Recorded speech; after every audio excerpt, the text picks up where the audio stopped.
Sana po, ito na po yung pagkakataon na magkaroon kami ng katarungang mahihirap. Sana po, managot po yung dapat managot. Walang taon pag hindi ko pa matanggap ang nangyari. Pag naaalala ko po sila, hirap na hirap po akong tanggapin ang katotohanan dahil wala naman pong kasalanan ng anak ko. Sana po, matulungan niyo po kami. Ito ang pananangis ng isang inang nawala ng 2 anak dahil sa drug war ng Administrasyong Duterte. Kwento niya sa Quadcom, nadamay lang ang kanyang mga anak na napatay 2 linggo lang ang pagitan. Dahil sa mga kasong kagaya nito na nauungkat sa Kamara, bumuo na ang DOJ ng Special Task Force para makasuhan ang mga isinasangkot na mga pulis sa drug war. All access ang ibibigay ng Quadcom sa binuong task force. Ayon sa overall chairman ng komite, nagkaroon na rin sila ng pagpupulong para sa mga hakbang na gagawin.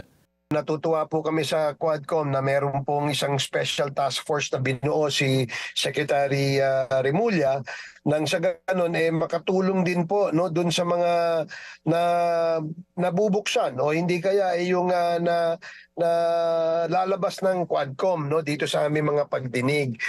Umaasa si Barbers na kapag nakakuha pa ng sapat na basihan ay mismong ang task force na ang magsasampa ng kaso sa mga isinasangkot sa EJK. Lahat po ng kanilang kailangan dito sa pag-build up ng kaso hanggang doon po sa pag-i-interview o kakaroon ng preliminary investigation sa mga witnesses, they can do that through the Quadcom, and we will actually give them full access dito kasi yun naman po ang nararapat, yun naman po ang dapat at yan po ay hindi labag sa ating rules. Samantala, kinumpirma ni Barbers na pinalaya na ng Kamara ang dating police officers na sina Reina Garma at Edelberto Leonardo.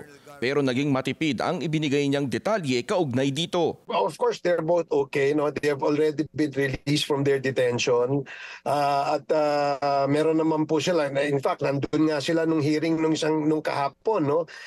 Earlier, nandun sila. At nung medyo mahaba na at hindi na matatalaka yung issue tungkol sa kanila, ay in-excuse naman po muna namin sila. Itinanggi ni dating Pangulong Rodrigo Duterte na naduwag siya kaya hindi siya nagpakita sa huling pagdinig ng Quadcom.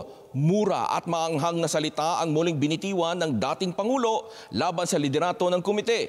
Pero hindi na ito pinatulan pa ng mga mambabatas at nananatiling bukas ang imbitasyon ng Kamara para dumalo sa susunod na pagdinig sa Miyerkules. Para sa Agenda, Zandro Ochona, BNC.